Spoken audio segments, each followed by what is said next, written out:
Bila kada sesuai lawan syariat, hendak ke hakikat, kada bisa. Jamin kada bisa. Napanya bisa? Pandirnya aja. Pandirnya aja bisa. Praktiknya kada bisa. Itu sudah hukum, ketentuan. Syariat kada mantap, kada kawan naik ke tarikat. Tarikat kada mantap, kada kawan naik ke hakikat.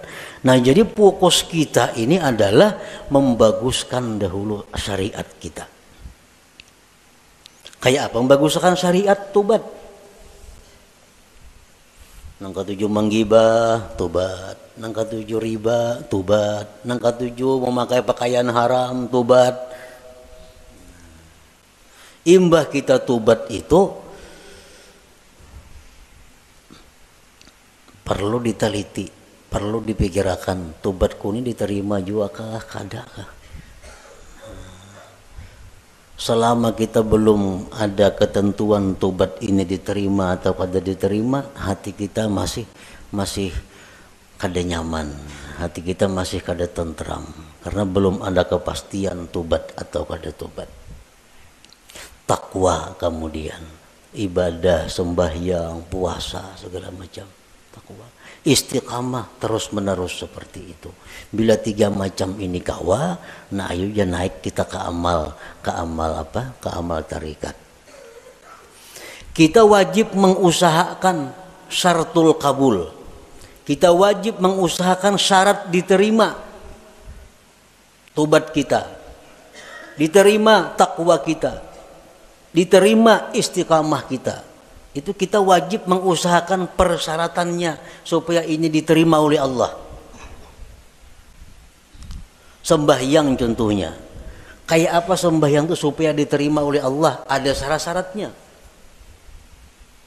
Yang pertama, supaya sembahyang itu diterima oleh Allah, syaratnya adalah ilmu. Fakullu man bighairi ilmin ya'malu amaluhu mardudatun la tuqbalu. Tiap-tiap orang yang bekerja beramal tanpa ilmu ditolak, tidak diterima. Jadi sembahyang kita ambil contoh amal syariat, sembahyang contohnya, supaya sembahyang ini diterima Allah kayak apa? Satu, punya ilmu. Belajar bujur-bujur sembahyang tuh. Rukuk kayak apa, sujud kayak apa, amun masbuk kayak apa, kada salat membaca Fatihah kayak apa caranya. Nah, bujur-bujur belajar sembahyang supaya sembahyang kita diterima. Yang kedua, supaya diterima sembahyang itu ikhlas. Berhubung ini amal syariat, ikhlasnya pun ikhlas syariat. Ikhlas syariat yang kayak apa? Sembahyang mengharapkan surga, sembahyang karena takut lawan api neraka, ikhlas menurut syariat. Nah, sembahyang kita mudahan masuk surga dengan itu syariat, bujur, ikhlas.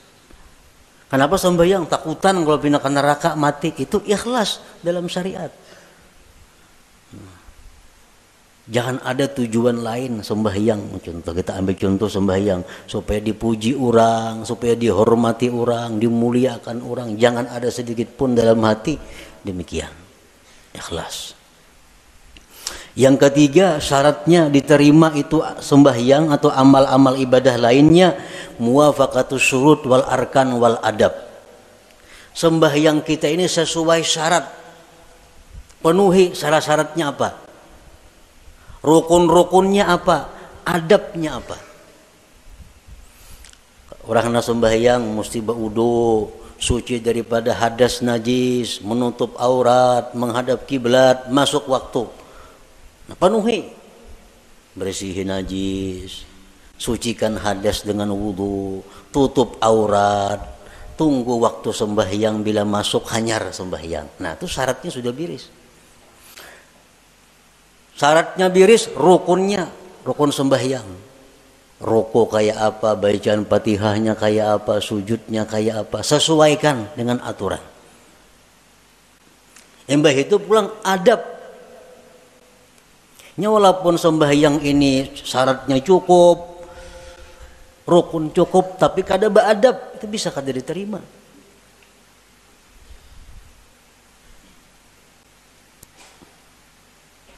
Sesuaikan adabnya. Umpamanya contohnya sembahyang pakai pinggang aja. Allahu Akbar, nah pakai pinggang. Ini lawan syarat kada bertentangan, lawan rukun kada bertentangan, tapi adab bertentangan. Allah kada menerima sembahyang kayak ini. Harap tinggi Tuhan sembahyang kayak itu. Allahu Akbar. Nah, jadi adab sembahyang termasuk nang sunat-sunat dalam sembahyang dilaksanakan. Yang keempat, ada mubtilat wal mukrihat wal makruhat. Tidak ada yang membatalkan dan yang dibenci Allah. Sembahyang atau ibadah kadang-kadang membatalkan, kadang-kadang dibenci Tuhan. Kita gawi semua nang sunat, jauhi nang makruhnya. Yang kelima, al halal fi ma yata'allaqu bih. Halal pada sesuatu yang berhubungan dengannya. Nah, pada berhubungan, makan, minum untuk tenaga, pakaian, tempat, itu mesti halal.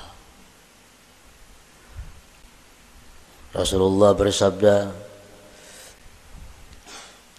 man akala luqmatan min haram lam tuqbal minhu salatu arba'in laylah.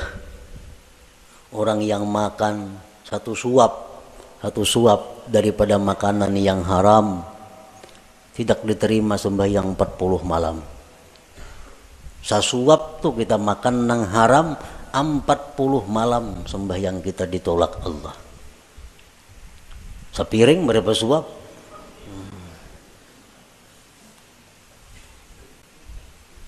Nah, ini urusan amal syariat.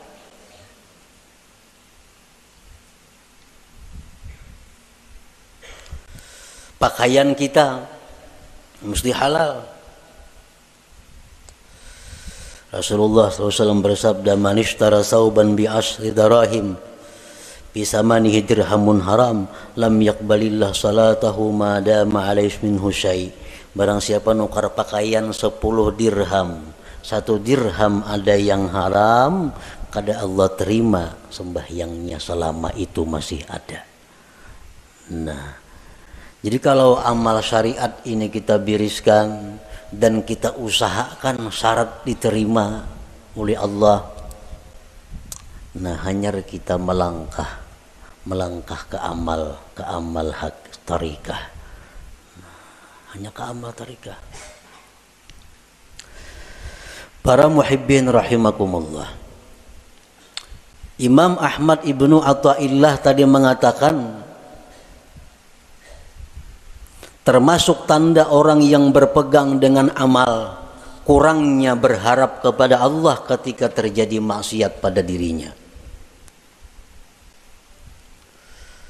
Nah, sekarang kita tadi beramal, tobat sudah kita laksanakan, syarat-syarat untuk diterima sudah kita laksanakan, takwa sekarang ini kita laksanakan, istiqamah kita laksanakan.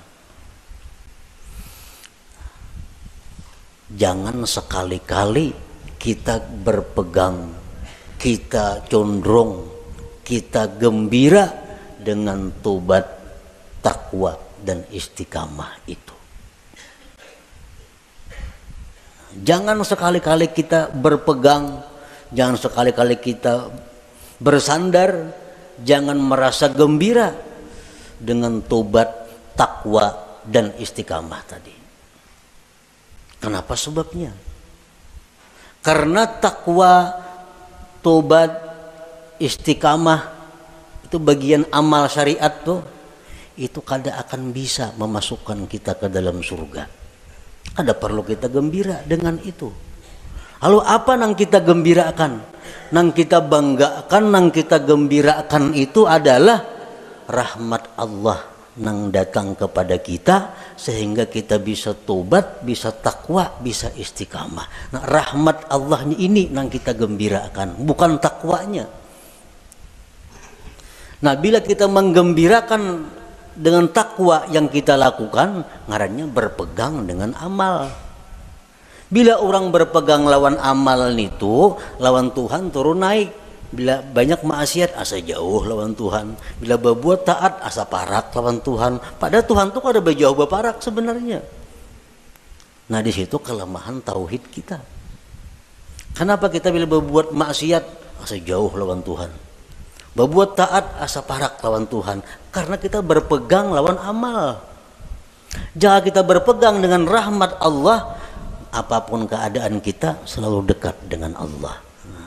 Baik dalam maksiat kita dekat dengan Allah, waktu taat dekat lawan Allah, karena kita berpegang lawan Allahnya, bukan dengan amal kitanya.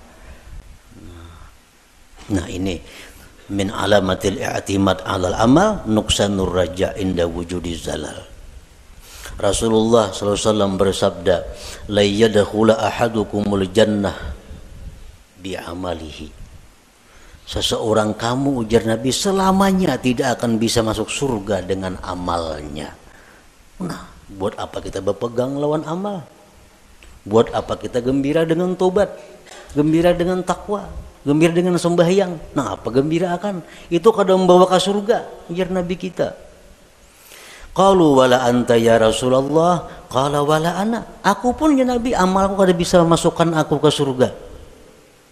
Illa ayyataghammadani Allah birahmatih, kecuali Allah yang meliputkan aku dengan rahmatnya. Nah, rahmatnya ini yang kita gembirakan. Oh, kita gembira, kita suka tobat sebab Allah memberikan rahmat kepada aku. Bukan dengan tobatnya kita gembira, tapi dengan rahmat yang diberikan Allah kepada kita. Nah, itu yang kita pegang.